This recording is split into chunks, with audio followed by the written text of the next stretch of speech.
Buenos días, curanderas, curanderos. Bienvenidos a un nuevo capítulo de Curanderas Podcast. Capítulo muy especial, muy especial. Y ya se van a dar cuenta, un pelín incómodo para la gran mayoría. Como nos gusta, ¿cierto?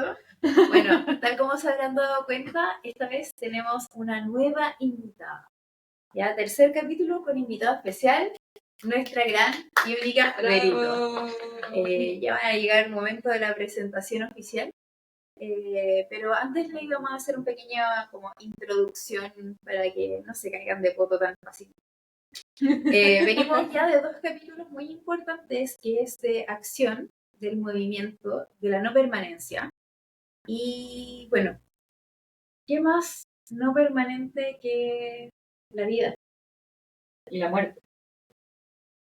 Sí, ¿cierto? ¿Qué más no permanente que vivir? Vivimos un tiempo y después de eso morimos. Así que este capítulo, bienvenidos y bienvenidas a todas, porque vamos a hablar de eso. Hoy vamos a hablar de la muerte. Y por eso queremos darle la bienvenida a nuestra Grito. Nosotras, bueno, venimos saliendo de una jornada que con mucho amor preparó la Rocío y la Pau, dentro del contexto de humanización de los cuidados del paciente crítico y del autocuidado del personal. Y es por eso que vino la Vero, ya especialista en esto. Ahí ella se va a presentar. Sostengamos la emoción. Vino a hablarnos justamente de esto, a nosotras y al resto del personal. Y fueron varias ponencias muy inspiradoras y no pudimos dejar pasar la oportunidad de invitarla a nuestro estudio a conversar de este tema. Así que, sin más preámbulos, Berito. Muchas gracias, Rocío, Cami, por esta invitación. La verdad es que tenía muchas ganas de poder venir y compartir con ustedes. Soy una fan, la sigo desde que publicaron el podcast y espero toda la semana, esta semana tan ansiosa que me metí el miércoles a ver el capítulo y dije, ¿pero qué pasó? ¿Que lo publicaron? Jueves a las 11:11, solo recordatorio. Exactamente, ya ahora no se me olvida, jueves a las 11:11. Así que bueno, contarles un poco a la gente que nos escucha. Yo me defino como una viajera hacia adentro y hacia afuera. Me gusta conocer el mundo y también me gusta cada vez que puedo tratar de ir conociéndome a mí. Digo, soy un proyecto de barista, intento de escritora, pero para pagar las cuentas a fin de mes trabajo como enfermera y me dedico a hacer investigación en paciente crítico. Y es verdad, como uno de los temas que me dedico es la muerte y también a generar espacios de conversación sobre la muerte. Temazo, hermoso. Muy hermoso. Así que muchas gracias, Vero. Bienvenida a nuestro estudio de grabación, a este proyecto, a este sueño. Y a lo que vinimos. Sí, para empezar a hablar de este tema que a priori puede sonar muy incómodo, hoy día, para los que nos están viendo en video, estamos bañadas de sol, que hoy se viene la primavera, así que este solcito nos está acompañando y nos está dando luz para hablar de este tema que es un poco incómodo. Pero primero quiero contarles, por ejemplo, que desde el tarot hay una carta, que es la carta de la muerte, que es el arcano número 13, y que no representa en sí mismo una muerte física, sino que la muerte representa mucho más que todo eso. Y quiero comentárselos de esta forma, porque a veces cuando uno está haciendo una lectura de tarot y aparece la carta de la muerte, como que la primera sensación es como, qué terrible, qué pasó, ¿por qué está auspiciando? ¿Por qué está auspiciando? ¿Por qué me sale esta carta? Y es comentarles un poco de ir quitando un poco el miedo, el temor, la incertidumbre, la incomodidad que viene con este concepto, y es invitarlos a ampliar nuestra visión que tenemos sobre la muerte, que es un tema que al menos a mí también me apasiona mucho, y es mencionar que la muerte es un proceso de transformación. También está representada desde el chamanismo con la serpiente, que es este concepto de el espiral, este movimiento que hace la serpiente y el cambio de piel. El yo me muero a través de dejar esta piel antigua que ya no se ajusta a mi cuerpo, ya no se ajusta a quien soy hoy, y tengo que dar este salto, este movimiento, este no permanecer y entregarme a la incomodidad y entregarme a este proceso, a este cambio, a este nuevo ciclo. Entonces estamos diciendo que morimos muchas veces. Exactamente, nos estamos muriendo todo el tiempo y es muy bonito morirse cuando uno ya se metió en el camino, uno ya se ha muerto varias veces. Yo creo que muchos pueden reconocer dentro de su propia historia todas las muertes que han tenido. Y este proceso significa desapego, significa no solo el morir y vivir como meterse en ese duelo, sino que también significa de que así como viene la noche y está oscuro, viene un amanecer. Y en ese amanecer viene el renacimiento, el volver a encontrarme. Y acá un concepto que también quería traer es el concepto de que cuando yo renazco, tengo que tomarme una pausa para volver a tomarme el tiempo de conocerme. Ok, cambié de piel, me morí, y ahora que renací tengo que volver a buscar dentro de mí quién soy hoy. Y eso con cada proceso que vivo, con cada ciclo. Así que la muerte como un gran concepto, pero ampliémoslo y quitémosle todos los aspectos, comillas, negativos que siempre se le han adosado y tratemos de enfrentarlo desde el proceso, desde la transformación, desde el ciclo y con el desapego que eso necesita, que eso requiere. Y también creo que es importante como lo que tú decías de tras un proceso de muerte que puede ser el fin de un ciclo, puede ser un ciclo propio, interno, como decías tú, Berito, como también el fin de un ciclo externo, un cambio de casa, un término de relación, eh, la muerte de algún cercano, empecemos ya como a hablarlo, y también la certeza de que cuando nazco voy a morir. ¿Ya? O sea, eso es lo único que que sabemos que va a pasar. Pero dentro de estos procesos de pequeñas muertes que nos vamos enfrentando en el día a día, ¿cuán trascendental es darle ese espacio? Dar ese espacio como de pausa y decir, chuta, ¿sabes que cambié de piel? Y hacer ese duelo y hacer esa despedida de esa Cami que ya no es. Y esa gratitud también. Sí. Vamos a decir, a esa Cami que ya no es, a esa Rocío que ya no es, a esa Vero que ya no es, o que no está siendo, porque estoy viendo que estoy muriendo lentamente, porque no es como que de pronto me doy cuenta que morí, sino que a veces estoy siendo muy consciente de cómo voy muriendo lentamente, o cómo algunas personas van muriendo lentamente para nosotros también.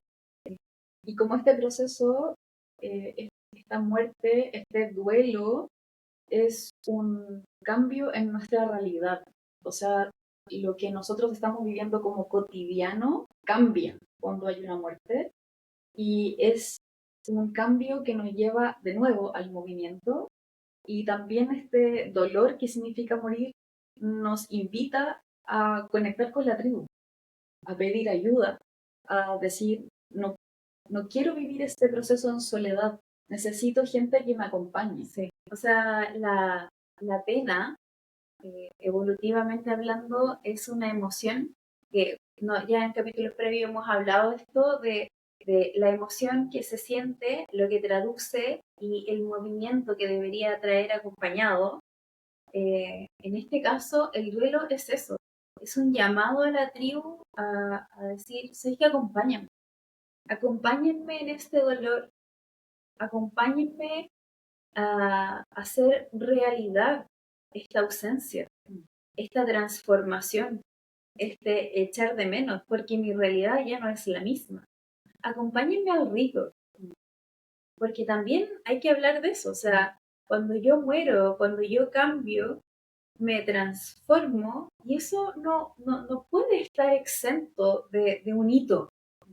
Es un hito y cuán lindo es conmemorarlo y atesorarlo y darle ese sentido, cosa que nadie se lo olvide, porque cuando uno muere, o sea, es dejar parte de uno y, y también es reconocer y dar espacio, lo que hablábamos en el capítulo de movimiento, a que otras cosas lleguen.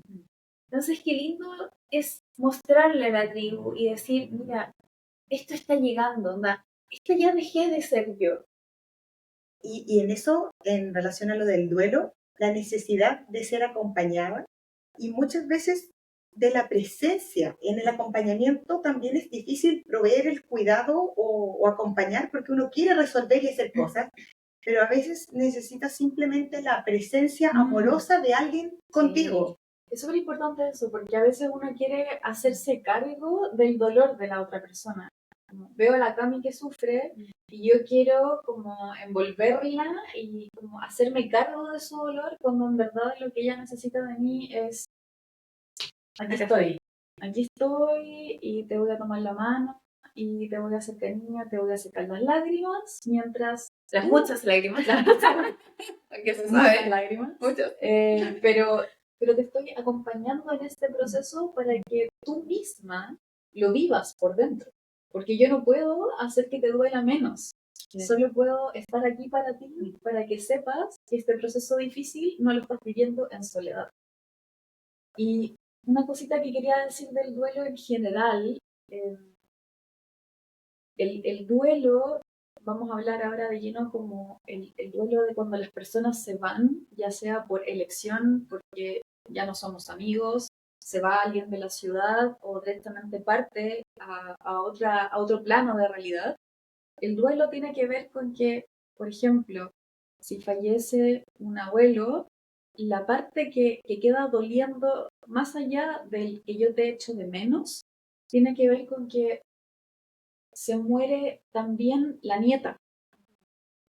O sea, me duele porque ya no soy la nieta de mi abuelo. Ese es el personaje que está viviendo en mí, que desaparece cuando el otro se va. Y ese es el duelo. O sea, si se muere el esposo, la esposa ya no es esa persona. Si se muere mi hijo, se muere esta madre de este hijo. Y es interesante, es importante poder como verlo de esa forma, porque es más allá de que esta persona parte, sino que es como cambia mi realidad y, y como esta persona desaparece, desaparece el personaje que yo encarno con esta persona. Y cuando uno lo entiende de esa forma, también te permite ir como elaborando la idea y de alguna forma ir haciéndote cargo de este personaje que ya no está. Y no renacemos y me tengo que hacer la pregunta de, ok, ¿cómo y quién soy ahora? ¿Quién soy si no soy? ¿Quién soy si no soy con esta persona? O con este cambio, con este trabajo, con esta muerte que ya vimos y ya conversamos que pueden ser de muchas formas. Y en eso no reemplazar. Pienso que también es importante en el duelo y en la pérdida, no reemplazamos la figura de la persona que ya no está con nosotros, o tampoco renegamos de la persona que dejamos de ser. También agradecemos la presencia de esa persona en nuestra vida y quién hemos sido nosotros hasta ese momento. Pedito, a lo que vinimos igual. A lo que hemos hablado de estas pequeñas muertes internas, de estas pequeñas muertes externas en los cambios de los vínculos. Cuéntanos un poco de tu experiencia de muerte. Bueno, la verdad es que yo partí desde una experiencia personal, hablando o sintiéndome como llamada por la muerte. Tengo dos experiencias muy bonitas de dos personas muy significativas, mi abuela y una tía abuela, a quien acompañé a morir sin saber todavía muchas cosas y más bien desde la intuición. ¿Qué es lo que se hace? ¿Cómo ritualizamos? De hecho, creo que descubrí parte de la importancia de la escritura del diario, porque mientras mi abuela estuvo la última semana en casa, donde falleció, construí un diario y escribí, me acuerdo el día que falleció, y escribí que había fallecido y quiénes habíamos estado ahí. Entonces tengo una como aproximación desde lo personal, y después desde el ámbito laboral, porque como soy enfermera, trabajé como enfermera clínica en una UCI mucho tiempo, y hay más muertes en el hospital. Y después también ha pasado una mixtura bien interesante de cómo lo laboral se mezcla con lo personal con lo laboral. y organizo algunas conversaciones que se llaman Cafés de la Muerte, que realmente nunca han habido café, siempre ha habido vino tinto.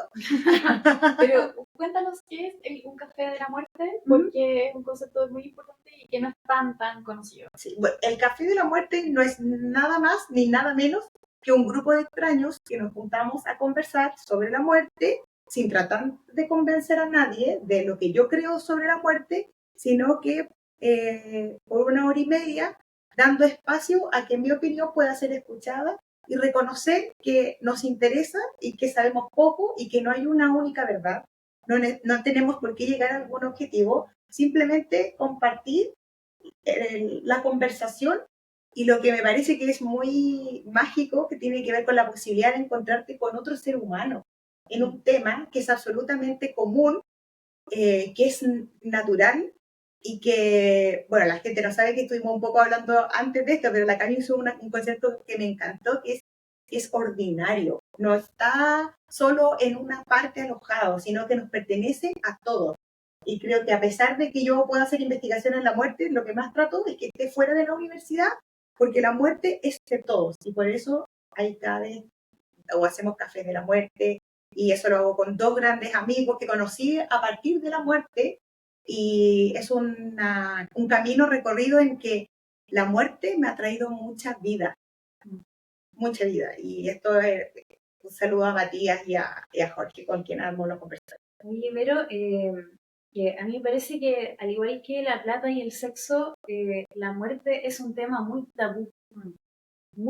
O sea, a nosotras con la Rocío nos pasa frecuentemente que tenemos que hablar este tema en una modalidad de urgencia, en que el paciente, en contexto hospitalario, y en que, claro, la familia nunca ha hablado de este tema, pese a que los pacientes están muy enfermos crónicamente.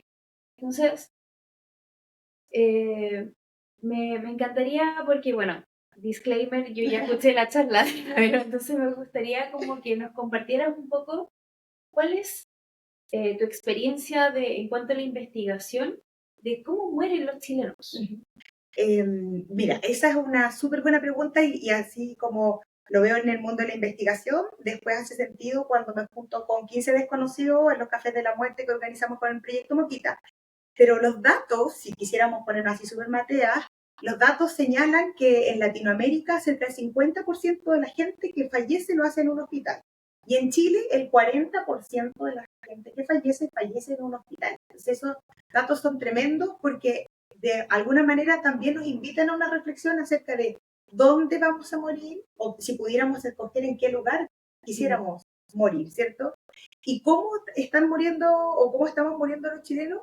Muchas veces estamos muriendo con dolor, con sed, con dificultad para respirar, con ansiedad, en soledad, sin haber cubierto necesidades espirituales que pueden o no pueden estar vinculadas a la religión, o con algunos asuntos todavía pendientes sin haber dado posibilidad de arreglarlo. Porque además, cuando alguien está falleciendo, la familia muchas veces no quiere que esa persona sepa que se está muriendo, como si uno en su propio carne no supiera, que fuera muy evidente, como parece que sí.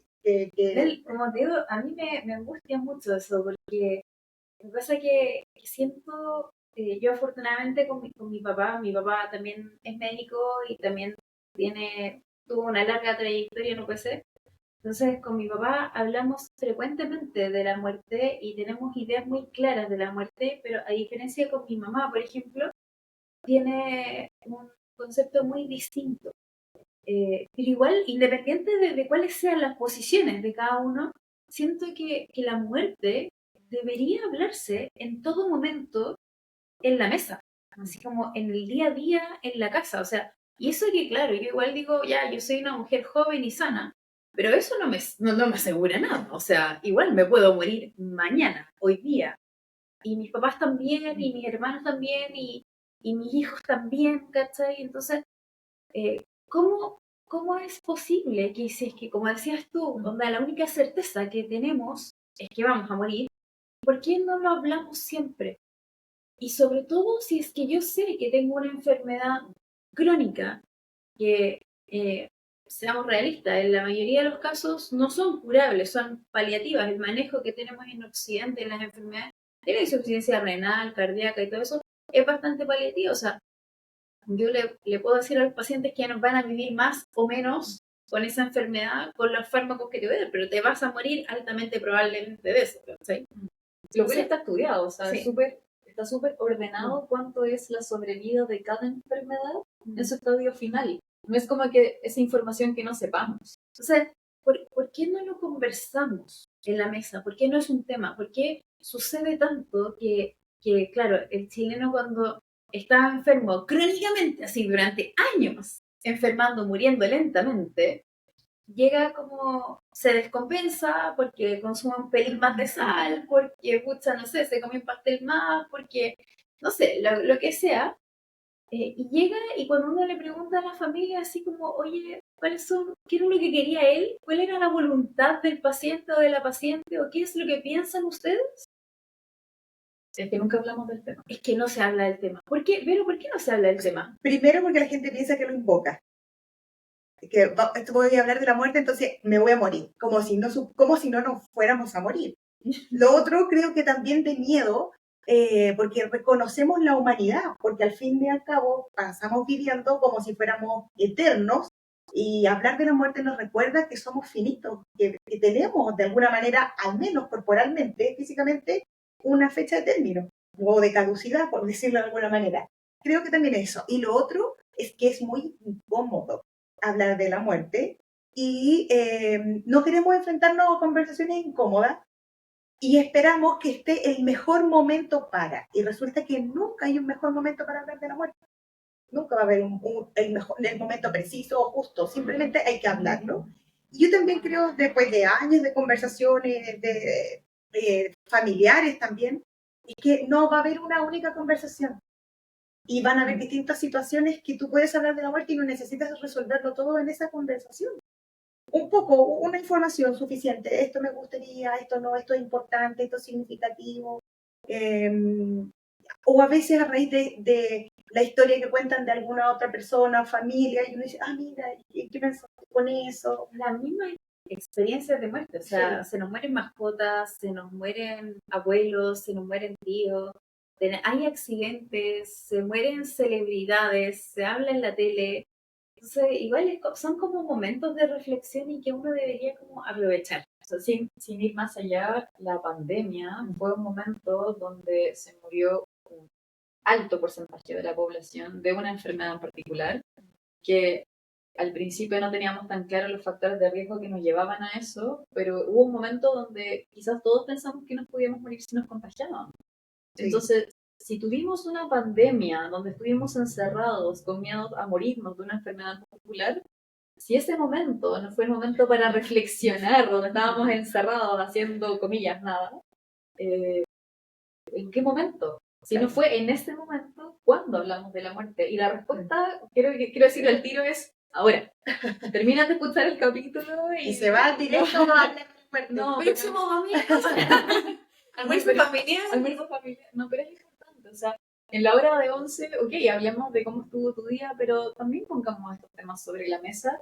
Y creo que una de las preguntas que podemos hacernos es, por ejemplo, desde mi lado, desde el tema de la unidad de cuidados intensivos, es en un paciente que tiene ciertas enfermedades. ¿Te gustaría que te intubaran? ¿Te gustaría tener soporte con máquinas de ciertas cosas? ¿Te gustaría ingresar a una terapia de diálisis, que son 3 veces por semana, 4 horas, y alguien estar conectado a una máquina?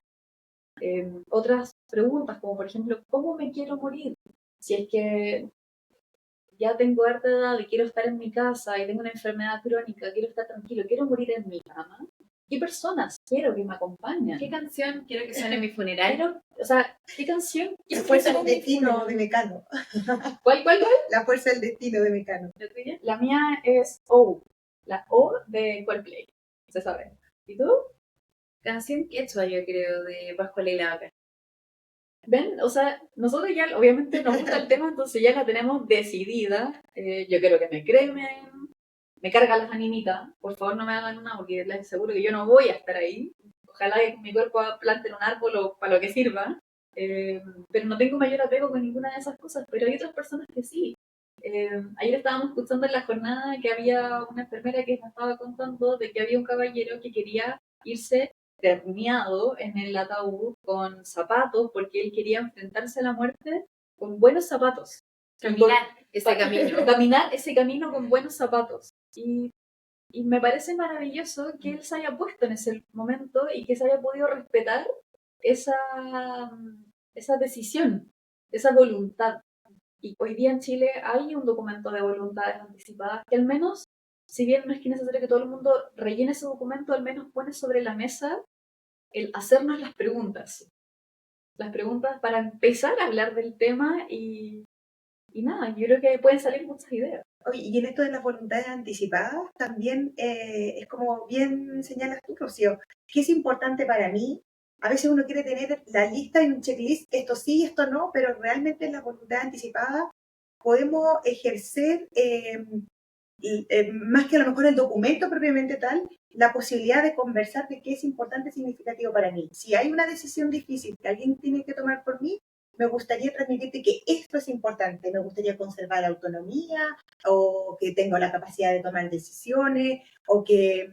Si voy a ir postrado, si voy a Exacto. poder caminar, no voy a poder caminar, voy a poder comer, voy a poder comer, o sea, si alguien tiene que darme la comida, eso es vida para mí. Si tengo un accidente cerebrovascular y ya no puedo mover la mitad de mi cuerpo y ya no voy a poder funcionar cerebralmente como antes, es personal, Muy personal. no hay una respuesta correcta. Puede ser que para una persona estar postrado y pueda mover sus manos y hacer sus actividades solamente con sus manos, que significa leer el libro, está perfecto. No a todos les gusta eso y para otros prefieren simplemente partir. Y en eso de poder señalar qué es lo que es importante para mí o qué pudiera ser como así un faro que guía en la toma de decisiones si alguien tuviera que tomarlas por mí, también en esto de nuestro propio ciclo y la ciclicidad que existe en nosotros, pensar que hay decisiones que van a cambiar y está bien, hay que ser flexible también con una misma en eso. Hay cosas que a lo mejor a los 30 si preguntan me parecen importantes, a los 40 ya no, o por ejemplo si no tengo hijos, puede que mi visión sea súper radical frente a algunos eventos, pero si soy mamá ya no, y cambie. Y está bien, puede ser flexible y es normal que eso ocurra. Ya decía Maturana, tengo derecho a cambiar de opinión. Creo que ese derecho lo podemos ejercer siempre. Y lo otro también es que a quién le voy a comunicar, o sea, es mi responsabilidad comunicar quién va a tomar esa decisión por mí cuando yo no puedo hacerlo. Sí. Y creo que eso me estoy dando una tarea, porque me estoy dando cuenta de que no lo tengo actualizado. Igual hay un tema muy vinculante legal también asociado. Sí. Hay una jerarquía legal asociada a ese tema y no, o sea, está la familia directa, están los maridos o maridas, como que en eso lo importante, de nuevo, de conversar estas cosas, porque a nosotros en la UCI nos pasa mucho con la donación de órganos, sí, que es un tema que sale un poquito de la muerte, pero no tanto, porque para que se genere una donación de órganos, de varios órganos, digamos, tiene que haber un proceso de muerte en una unidad de cuidados intensivos y después hay una muerte cerebral en Chile, y de ahí se define si se va a donar órganos o no, y que esa decisión, si bien en Chile todos somos donantes por ley, a menos que uno especifique que no quiere, igual la decisión la tiene la familia por última instancia. Y nos pasa mucho que muchas de las donaciones no se logran porque le preguntan a la familia si desea donar órganos cuando están pasando por un momento súper doloroso. Y si la persona no lo manifestó en vida de forma tan clara, les cuesta tomar la decisión, sobre todo porque las muertes de muerte encefálica son traumáticas, son como eventos abruptos la mayoría de las veces. Entonces es una persona que estaba bien, generalmente pacientes jóvenes, que tiene un accidente de tránsito y de repente estaba trabajando y en la tarde está con muerte encefálica.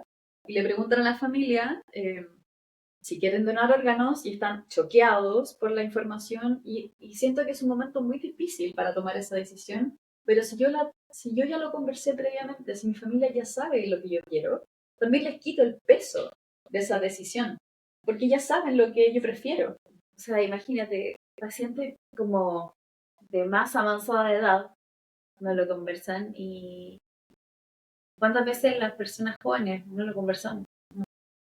Porque, de nuevo, como decía la Vero, es un tema súper incómodo. También quiero decir que si bien muchas de las muertes en Chile también son con dolor, con sed, con dificultad de falta del aire, hoy día tenemos una ley de cuidados paliativos Sí. universales que es muy bonita, una joya, y que si bien uno puede decidir no avanzar en terapias médicas más avanzadas como intubación y distintas cosas, sí hay distintas cosas que se pueden hacer para aliviar los síntomas y que la muerte sea digna y también pueda hacer en la casa. Hay cuidados paliativos que son en domicilio. Entonces hay opciones, que no se sepa que como, ok, si decido no medicina full, no significa dejarte abandonado, sino que significa buscar otras alternativas para que igual te sientas bien con lo que hay.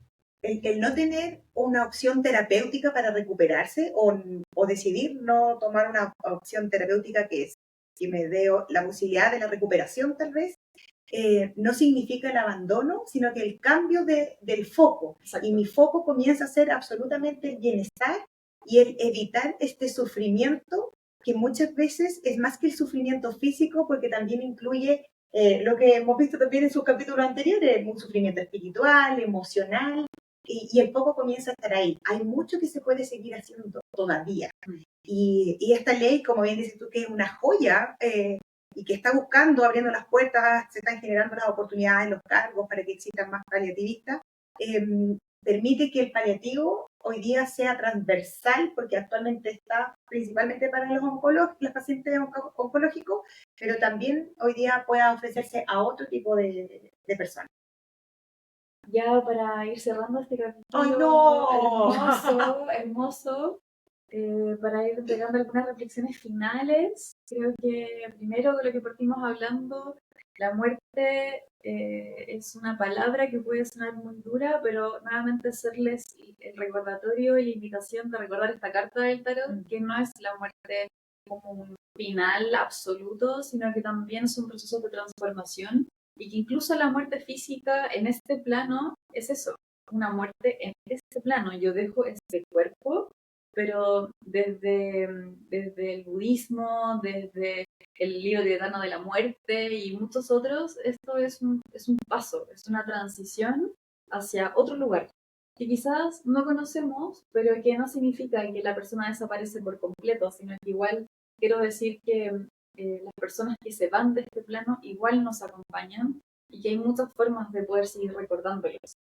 Acá quiero contar una historia de una señora que me tocó ver hace poquito de hacerle el cuidado de fin de vida a su esposo y que ese día que estábamos haciendo el cuidado de fin de vida y el acompañamiento, ella dijo que su esposo le había dicho que él iba a volver en forma de gorrión y que el día que estábamos haciendo el cuidado de fin de vida, ella se encontró con un gorrión en su terraza. Entonces ese día ella sintió, él se está yendo hoy, como un mensaje divino, mágico, como cada uno lo quiera tomar. Así que, de nuevo, la muerte es una transformación, es un movimiento, es un ciclo, y es importante hablar del tema. Y me gustó mucho lo que dijiste, Rocío, de la historia, porque me hace pensar en todas las veces que traemos a la vida de nuevo a quienes no están con nosotros por medio de algún rito que los recuerda. Yo cada vez que digo que rota Gaia, como para darme valentía y coraje, recuerdo a mi abuelo que esa era su expresión de decir que nos pasábamos de valientes, así como muy clever, muy mujerona. Digo, que rota Gaia. Como la película Coco, o sea, si no los olvidamos, ellos siguen con nosotros. Y nuevamente dejarlos invitados a poner el tema sobre la mesa. Háganse estas preguntas de qué es lo que yo quiero, qué es importante para mí en contexto de mi salud, de mi autonomía, qué pasa si hoy día tengo que depender de otra persona para que me cuide, es una respuesta personal, no hay una respuesta correcta, y que ojalá todas estas preguntas que yo reflexiono conmigo misma, después se lo comunique a un otro y decida, ok, tú, Bella, vas a ser la persona que vas a tomar estas decisiones por mí cuando yo no pueda hacerlo. Y Y de nuevo, elijan sus canciones. El funeral debería, si bien es triste, no significa que tenga que estar acompañado de sufrimiento. Entonces también podemos transformar el funeral en un momento reflexivo, bonito y que sea igual que un nacimiento, pero hacia otra vida, hacia otro mundo. Como también el proceso de honrar la vida, que fue honrar ese rol que yo jugué y ese rol que esa persona jugó en mi vida. Eh, Vivir esto desde el desapego, desde el amor y desde el bienestar. Que ese es nuestro gran propósito en el podcast. Y la muerte no puede estar exenta de eso, de bienestar. Y que la tribu nuevamente es parte importante porque es el movimiento que necesitamos para poder pedir ayuda, para que nos acompañen a hacer la transición en este proceso que no es fácil y que necesito a mi tribu para que esa persona tome esas decisiones por mí cuando yo no puedo hacerlo. Entonces, nuevamente, necesito otras personas que me acompañen. Así que bueno, muchas gracias, No, gracias a ustedes por la invitación. Tremenda, y vendrá más. Oye, bueno, y hay muchos libros que la gente quiere leer. Hay un libro de poesía que escribió Enrique Lin, que se llama Poemas de Muerte. Está sobre el duelo, un ensayo cortito de la Chimamanda Ngozi, espectacular, hermoso, hermoso, habla de su duelo. Y está un libro muy bueno que se llama Memento Mori, que también lo escribió Matías y que va a quedar de regalo. Sí, vamos a ir en redes sociales, vamos a hacer un pequeño concurso. Así que estén muy bien. Este capítulo está hecho con mucho cariño, así que un abrazo. Chao.